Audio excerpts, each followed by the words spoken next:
Hi, everybody. Welcome to my homestead and welcome to my channel. My name is Jared. With all the different Israeli news media websites, you have this story coming out. This is from the Times of Israel. Galant to Prime Minister. So Galant is the Minister of Defense for Israel, and then this is to Benjamin Netanyahu. Reject Israeli military civil rule for Gaza after Hamas. I won't allow it. So that is pretty interesting and a little daring. Could you imagine here in the United States if we had our defense minister say that to the president of the United States? I won't allow it. So that's what's happening in Israel. And and look at Benjamin Netanyahu. He's not. I don't know if it's just like the lighting, but someone on X pointed out that his skin has kind of like a yellowish green color to it. So I don't know if he's okay or not. I've always felt like there's something kind of interesting or important about Benjamin Netanyahu for a few different reasons. So we're going to look at that before we get into this story. But ultimately, this kind of has to do with this war and how is it going to end? And I don't think anybody knows the answer to that question.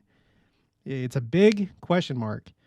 Are things somehow going to come to a nice resolution and then everything's going to go back to normal? Or is it going to continue to escalate based on, Benjamin Netanyahu's decision about who controls Gaza after the war? So anyway, with Benjamin Netanyahu, I've talked about this a number of times. It's interesting that we had, at the time, Elder Holland, who is now acting president of the Quorum of the 12 Apostles, and Elder Cook meet with Benjamin Netanyahu, the prime minister of Israel at the time of this unusual war. I think that's significant. I don't know if any other prophets or apostles ever met with the prime minister of Israel. If you know, put it in the comments, send me an email. And it doesn't say in this article, I don't know if this is like the first time, but it could be. Either way, you have two apostles meeting with the prime minister of Israel. So I think that that's noteworthy. It's also interesting that, according to this Wikipedia article, Netanyahu is the longest serving prime minister in Israel's history, having served a total of over 16 years. He is the first prime minister to have been born in Israel after its establishment. So, okay, but in here you can see it. He served a couple different times. So you have like this first time right here, and then his government was overthrown by this weird coalition where these two, it's like they took turns being prime minister. That was the agreement because they were just, them and others were trying to get rid of Benjamin Netanyahu, but their government failed, and then Netanyahu came back to power. And everyone always brings up the fact that this current government is the most far right government in Israel's history. So that's an interesting piece of the puzzle. But one thing that I really wonder about is even though he's secular, okay, everyone talks about the fact that he's a secular Jew. I don't know. That may be outwardly how he is. We're not privy to his mind and what he truly believes. But there are some Jews that thought that he was pretty special in a religious sense. So this is Israel 365 News. Netanyahu holding the keys for the Messiah. Okay, so this takes it to a new level. Let me just, in case you didn't know this, we've talked about this before on the channel, but okay, Netanyahu's most solid connection to the Messiah was through Rabbi Menachem Mendel Schneerson, the Lubavitch Chabad leader who died in 1994. The two first met in 1984 when Netanyahu was Israel's ambassador to the United Nations. And then this rabbi told him, "You will fight with 119 people," quote unquote. Rabbi David Nachshon, a close friend of Israeli Prime Minister Benjamin Netanyahu, who witnessed the dialogue, related that the Rebbe was confident that some great good would come out of Netanyahu's political trials. And then later on, as he's relating what was said to Benjamin Netanyahu from this Rebbe up here. And by the way, in case you don't know what a Rebbe is, you have these, within Hasidic Judaism, you have these dynasties and groups. And there's different ones. The one that I'm the most familiar with is Chabad Lubavitch. I go to their website all the time to learn about Judaism. So when we say Rebbe, it's like the leader of one of these dynasties, essentially. It's like a spiritual leader. It's not just like your common rabbi. It's like a leader of this dynasty. Okay, so this is what he said to Benjamin to Benjamin Netanyahu. He has a promise from the Rebbe, and he's going to make it through this. We've seen it happen up to now, and how it's going to be now as well. He will make it through this, and he will continue, and I hope he'll be able to hand the keys over to Mashiach, or Messiah, and we'll have the complete and true redemption. All right, well, later on, in May, Breaking Israel News, which is now Israel 365 News, they rebranded, reported the opinion of Rabbi Levi Sudri, noted many parallels between the current prime minister and Jonathan, the son of biblical King Saul. And if you remember that story, David and Jonathan were best friends, right? But Jonathan was the first king of Israel's son, Saul. Sudri suggested that Netanyahu is serving the function of Mashiach ben Yosef, or Messiah from the house of Joseph, the first half of the two-stage messianic process.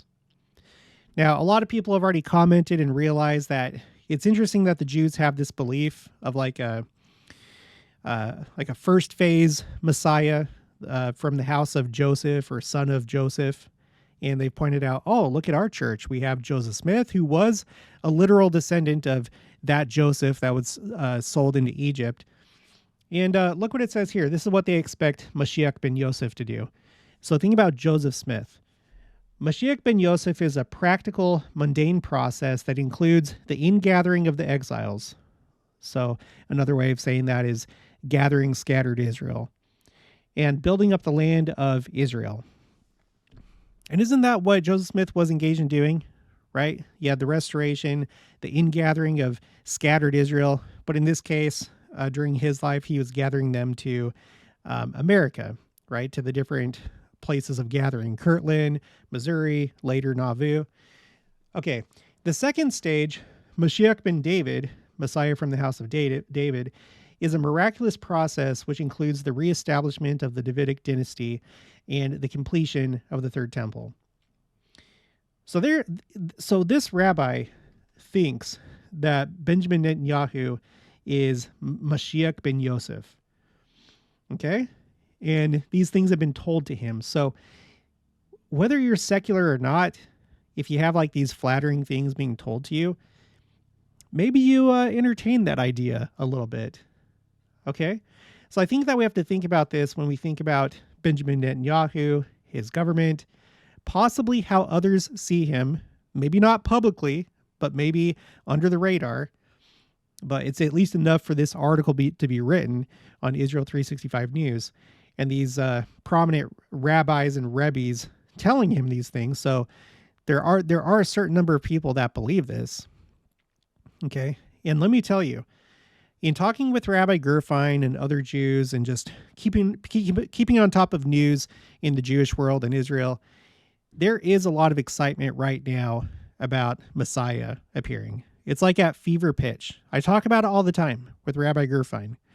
I'm going to be talking to him the first week of June. He wasn't able to do it this month, so the next one will be the first week of June, so look forward to that. But anyway, so you have to think that maybe Netanyahu himself and others really do think that he's the Messiah ben Yosef and he's going to hand over the keys to Messiah ben David. Okay, so continuing, Rabbi Sundry explained that as the reincarnation of Jonathan, which if you didn't know, Judaism, they do believe in reincarnation, that it happens sometimes. In the manifestation of Mashiach ben Yosef, Netanyahu is paving the way for the more transcendent Mashiach ben David, who will immediately follow.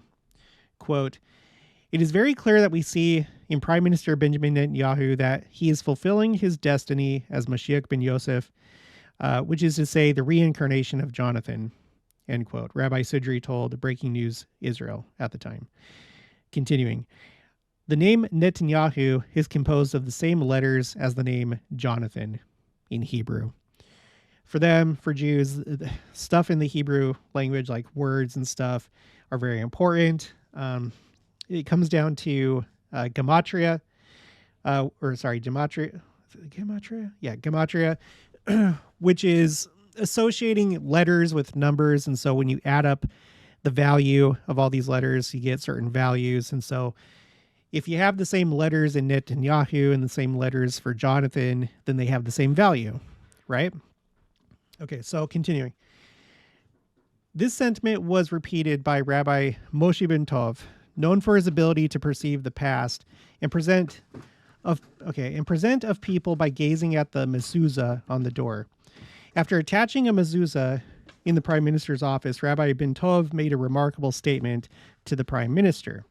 Quote, "It is very important that your love for Israel continue until the Mashiach comes, because you are going to stay in office and are going to meet him. You are the one who will give him the keys to this office." Okay, so, all right. So you have a few different rabbis who have told him this, and undoubtedly, many more people that actually believe that. So when we're thinking about Israel and this unusual war, and how the people that are more to the right, more Orthodox, ultra-Orthodox, how they view the land of Israel as belonging to the Jews, all of it. They don't refer to the West Bank as the West Bank. They refer to it as Samaria, Judea and Samaria. And it's become apparent to me that many of them that are on the right, that are ultra-Orthodox, they believe that Israel is going to have it all at some point, definitely by the time that Messiah arrives. So it's not too crazy to think that maybe Netanyahu and others in his government don't want Gaza to gain sovereignty or have its own kind of like autonomous government, right?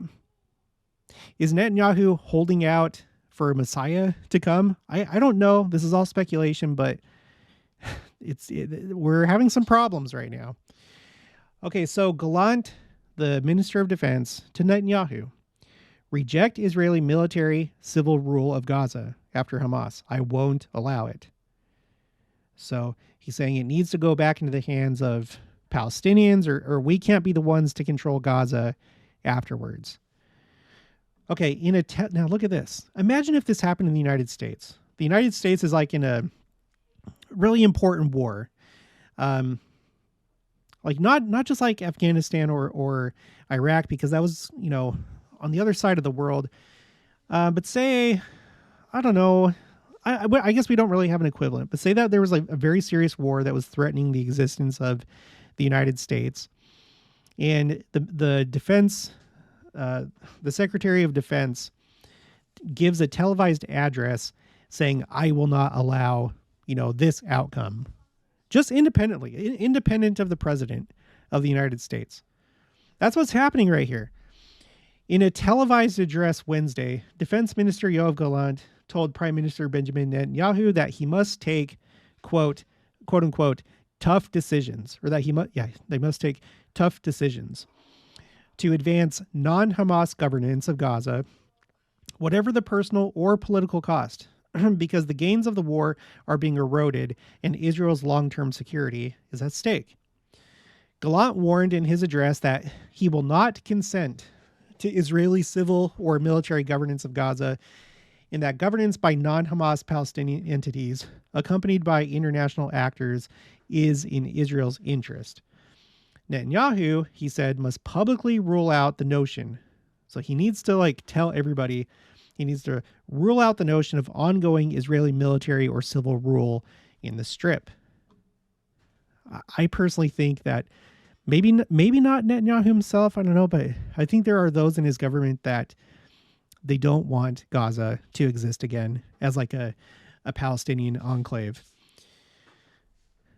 The public comments, seen as the most direct political challenge to Netanyahu from within his government since the start of the war, sparked an angry backlash among among members of the coalition who urged Netanyahu to fire the defense minister.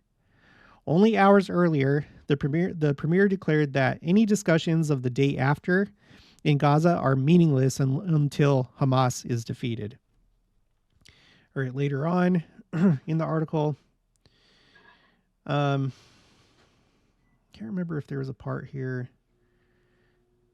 Well, now this caught my eye. Okay, this caught my eye because this is not the first time that Galant has like publicly criticized Netanyahu.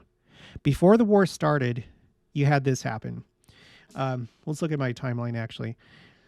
So on January 7th of all days, with the 7, January 7th of 2023, there was this outbreak of protests because the Netanyahu government wanted to reform things about the judicial branch because Israel doesn't have a constitution. So things are just kind of like, they're based on the Declaration of Independence, which is kind of odd, but that's how it is. The idea was that after Israel became a state, they wanted to wait for more of the exiles to gather in. And then later on, they would go ahead and take care of a constitution or something like that. But it hasn't happened. And so they have something that resembles a constitutional government, but there are those that feel that different parts of the government have too much power, and hence they wanted to overhaul the judicial branch. And people on the left and the seculars, that's kind of like their one of their main pieces is the judicial branch. They were at risk of losing that, and so these protests, like these nationwide protests, erupted. Okay. And it was a sustained thing. You see right here in column K, is Israel judicial protests. That continued all the way until the war started. And then thankfully, everybody, saw reason, and they're like, okay, maybe now is not the time to continue these protests. But it went from January 7th until October 7th, which is kind of weird. But during the time of the protests, there were certain times when it got really kind of hairy, to the point where the protests were really large, and it wasn't just protests, but it was like people going on strike.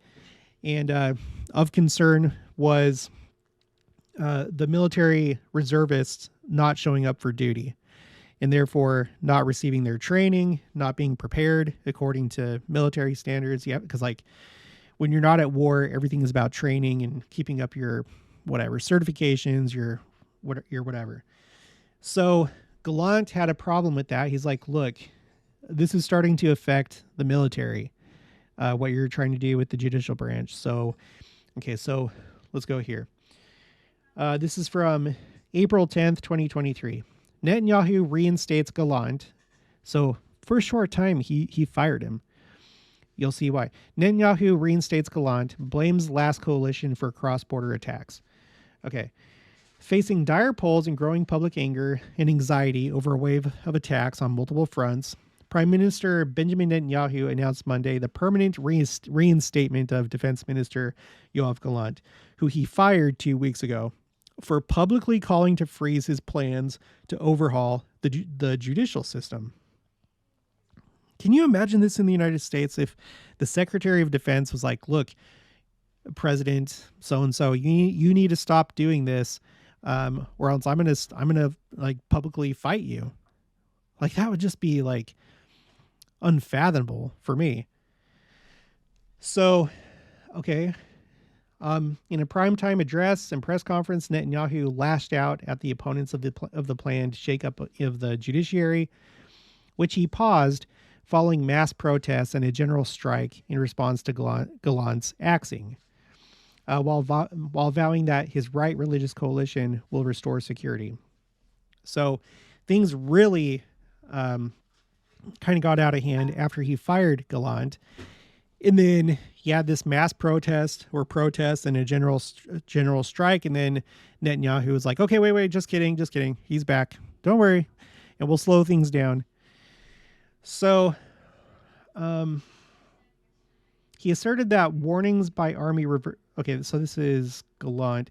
He asserted that warnings by army reservists that they might refuse service if his government moves forward with the legislation package also projected weakness to Israel's enemies. Okay. Netanyahu ended his prepared remarks by saying Defense Minister Galant will remain in his post following 2 weeks of uncertainty after the premier announced the minister's dismissal. Quote, "We had differences, even serious differences, but I've decided to put the arguments behind us." End quote. After the press conference, Galant tweeted out a picture of him and Netanyahu with the caption, quote, "Continuing together with full strength for Israel's security." So it's really interesting to me to see Galant doing it again, publicly criticizing Netanyahu. That's just gives you a feeling that they're not unified, that there's a division where there should be unity, right? Okay. The public comments, seen as the most direct political challenge to Netanyahu from within his government since the start of the war, sparked an angry backlash. Okay, we already heard that. Moving on. Quote, "In the absence of such an alternative, only two negative options remain." So here are like the two bad options for the day after the war. Hamas's rule in Gaza or Israeli military rule in Gaza. So according to Galant, those are both bad. It can't be Hamas, obviously. They can't come back to power. But it would also be bad to have the Israeli military in control of Gaza, according to Galant and people that think like him. I'm not like taking a side. I'm just observing. Okay. I really don't know. Yikes. Okay. Continuing. The meaning of the indecision is choosing one of the negative options. Yeah. By not saying, okay, what are we going to do? Then by default, it has to be one of these two things. It would erode our military achievements, reduce the pressure on Hamas, and sabotage the chances of achieving a framework for the release of hostages, he said. Galant claimed that since October, during sessions of the Security Cabinet, he has been bringing up the subject of finding a replacement for Hamas, but has been rebuffed. All right, continuing. Quote, this is Galant. "I will not agree to the establishment of Israeli military administration in Gaza." I mean, as though you're in power, right? You're not the prime minister. Like, what are you going to do? Is there going to be a military coup? Like, that's what I would be wondering. Like, are you insinuating a coup? He continues, "Israel must not exercise civilian control in Gaza," he stated bluntly. Later on, Galant then turned directly to the prime minister, who briefly fired him in March 2023 when he spoke out against the tangible security threat posed by the rifts over the coalition's judicial overhaul plans. Some political commenters compared Wednesday evening's political storm to those events that occurred at the end of March 2023.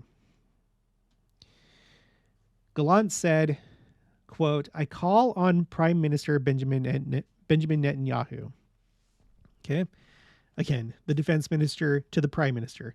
"I call on Prime Minister Benjamin Netanyahu to make a decision and declare that Israel will not exercise civilian rule in the Gaza Strip because no Israeli military administration will be established in Gaza, and that an alternative government to Hamas in the Gaza Strip will be advanced immediately.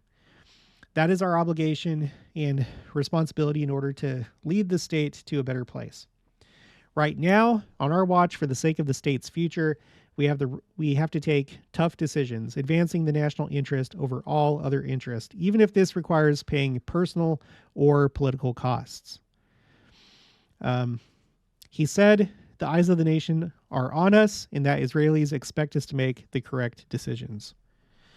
Netanyahu and his government have long faced criticism over their refusal to make a plan for the management of the Strip after the war, and the prime minister has refused to hold substantive cabinet discussions on the matter due to concerns they could collapse his coalition amid opposition from the far right. So it's not just like a thing between Galant and Netanyahu. You also have to take into consideration the rest of Netanyahu's coalition. And I'm not like an expert on Israeli politics, but my understanding is that a coalition can fall apart, and there's something that can trigger new elections. Like if the government falls apart, if they divide, if they withdraw their support, then you can have new elections, right? And so Netanyahu, if he wants to continue to be prime minister, he has to please his government. Otherwise, they may pull support, and then he may not be prime minister anymore. So maybe Netanyahu actually agrees. But you have people like, you have Ben-Gvir, who's been really antagonistic toward the Palestinians. He's a very flamboyant, controversial figure. But there are others. So it's like Galant's not just talking to Benjamin Netanyahu, but the rest of the government as well. And he's saying, look, you might have to sacrifice being prime minister for what I believe is right. And I'm not saying anything. Again, I'm not saying he's right or wrong. I'm just observing. But it looks like this is what's going on. Continuing, the IDF Chief of Staff, Herzi Halevi, reportedly tore into Netanyahu during security consultations over the weekend for failing to develop and announce a so-called day-after strategy. Okay, so you have the Minister of Defense, which would be the equivalent of the Secretary of Defense in the United States, and then you also have the Chief of Staff. So, the Chief of Staff over the military, a general, right? Let's go to that. And actually, I think it's this guy right here. Yeah, that's him, Herzi Halevi. So it's him. There's this article from May 12th, just a few days ago. IDF chief said to upbraid Netanyahu for failing to lay out post-war strategy for Gaza. Here he is again, Galant, Halevi, and Netanyahu. Separately, Channel 12 News reported that Netanyahu also recently tussled with Shin Bet chief.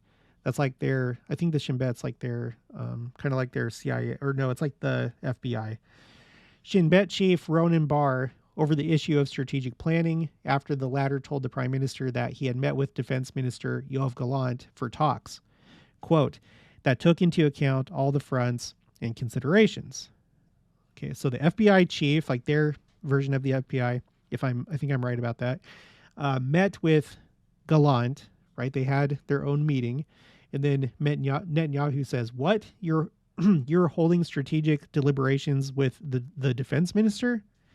Netanyahu reportedly responded, interrupting Bar. And then Bar said, "What kind of question is that? Of course." The report said that Netanyahu then noted that both the Shin Bet and Mossad, so the Mossad is like their CIA, are subordinate to him, not Galant, who in turn hit back at the premier. Quote, "You're preventing the defense minister from holding strategic deliberations. Who else will hold them if not us?" Galant was reported to have said. According to the report, Netanyahu said strategic deliberations, quote, "are only held here," end quote, prompting another heated response from Galant. Quote, "Every time you call for strategic deliberations, we come prepared. It is my duty to hold meetings in order to come prepared. The problem is that you don't hold these deliberations," end quote. Whether he's right or not, I would probably call that insubordination. I don't know, but who knows? This is another country, but that's kind of how I see it. Again, I'm not taking a side. I'm just kind of just calling it like I see it. So back to the main article. Responding to Galant, Netanyahu adamantly declared that neither Fatah, the Palestinian Authority President Mahmoud Abbas's party, nor Hamas would be responsible for Gaza after the war. Quote, after the terrible massacre on October 7th, I ordered the destruction of Hamas, Netanyahu stated in a video response to Galant. Continuing, as long as Hamas remains intact, no other party will step in to manage civilian affairs in Gaza, certainly not the Palestinian Authority. 80% of the Palestinians in Judea and Samaria, or in other words, the West Bank, support the terrible massacre of October 7th, Netanyahu said, referring to the West Bank by its biblical names. Quote, I'm not prepared to switch from Hamas-stan to Fatah-stan, he said, referencing the Fatah-dominated Palestinian Authority. Well, I mean, that seems pretty logical to me, right? If that's right, 80% of them supported what happened, and then you're going to have them, some of them, be the new government, then that's probably not a good idea. So it just seems like they're in between a rock and a hard place. That's the way that I see it. Do you have a solution? Anyone have a solution? The solution is Jesus Christ coming to save the Jews at the end of the final war. And maybe this is that war. Maybe this is how this ends, is when Christ comes. I'm probably going to go ahead and skip all this. This is going longer than I planned on. And it looks like something happened to my highlights. They're all out of whack. At the end here, it gives like the updates on the death toll on both sides. And so I've updated my tracker. This is a tracker that I have for all Israeli conflicts and wars and terrorist attacks and stuff like that. It's called Timeline Israel Final War. And I call it this because I think one way that you can look at these prophecies, a lot of people like to stick to just like this very strict 3.5 years. And we've already learned from the Institute student manual that 3.5 a lot of times is symbolic. It's symbolic of a period of time when Satan has control, when there's apostasy. It's like a time of strife rather than literally 3.5 years. But okay, whatever, it could be. But I tend to think that if you were John or somebody else and you were seeing the last days, you think John would use the word Israeli-Arab conflict or Israeli-Palestinian conflict to describe the final war? It could simply be that they've seen all this conflict since the inception of the state of Israel until now as one big war. And so I put together this spreadsheet to tally up the number of casualties, starting with terrorism going back to the year 1920. But then you have the War of Independence in 1947, and then you have the associated numbers. So when you compare this war to other wars, if you look at row 2, it seems like they're still calling it the Hamas war. I don't know if this is going to turn into Armageddon / the final war / Gog and Magog. We'll see. I think there's a good chance that it will turn into that, because it's just so uncertain how things are going to go, just like what we just saw. So on this side, you have Israeli losses right here.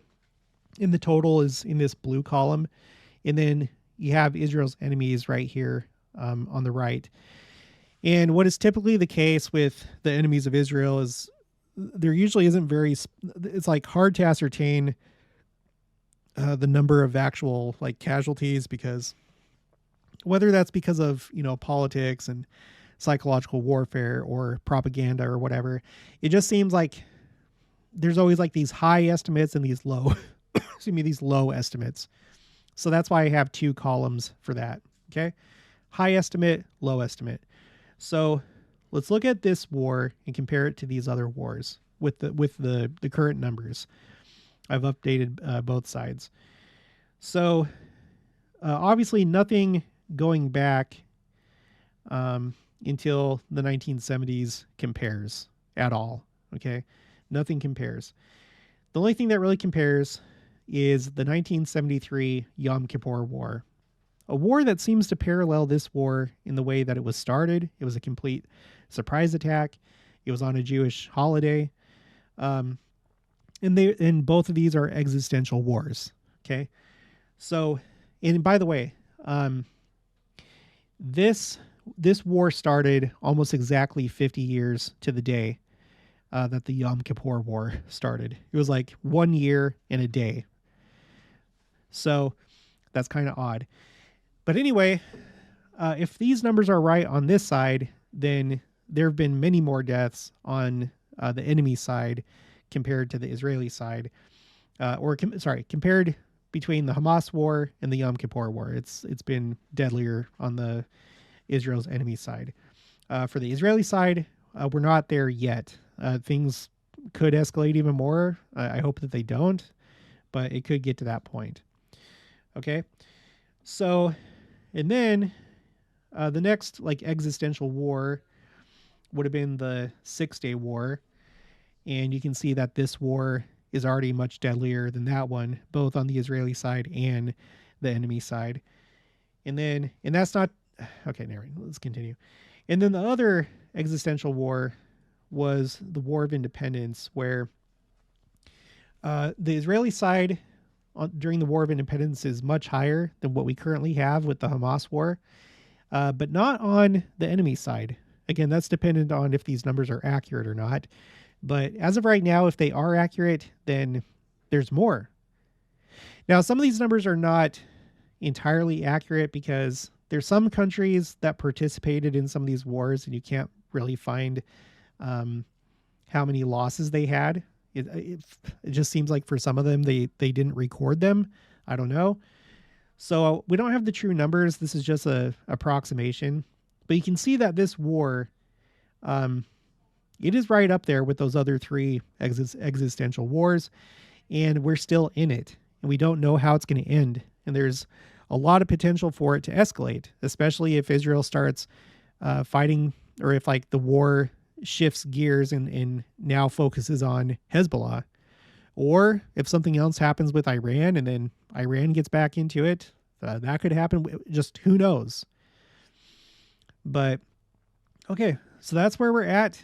Oh, and then one other thing, I noted earlier that Netanyahu, like, I don't know. Again, I don't know if it's like a lighting thing, but he's not looking so good, judging by the color of his skin. It looks like greenish yellow. I don't know if something's going on with him. I almost think that in the past, if we go back to July of 2023, I think that there was a assassination attempt on him. He was at the beach and passed out, supposedly because of dehydration. And then he had this heart procedure where they put, what was it? A pacemaker in. So I don't know. We also know that his enemies have openly talked about toppling the government. When we look at this one from Ehud Barak, this was from March of 2023 as these protests were going on. He was just openly talking about the protests and their potential to overthrow the government. He talks about the fact that there was a study that was done, and during the study, they found out that over the last 100 years, from 1900 to 2006, there was a common denominator in all these protests, which succeeded, where there was a level of 3.5% of the population, okay. Anyway, they figured out that if you have a certain percentage of the adult population participating in sustained protests for X amount of time, that most of the time the result is that the government would capitulate or fall. And he says that right here at the 5-minute and 32-second mark. So you can watch this yourself. It's pretty audacious in my point of view. A defender of democracy talking about toppling a government as a result of protests, but whatever. So I think that there's all sorts of, oh my gosh, just all sorts of strife right now within the government and in the military, and nobody knows what's going to happen. I think everybody has their different ideas of what should happen. There's probably secret combinations at play as well. So I think it's just like a very complex situation, and we're we're just gonna have to keep watching and see where this goes, frankly. Okay, well, that's going to be it for this one. If you haven't already, please make sure to subscribe, like this video if you liked it, leave your thoughts and opinions down in the comments below. Also, make sure to share it, and I'll talk to you guys later.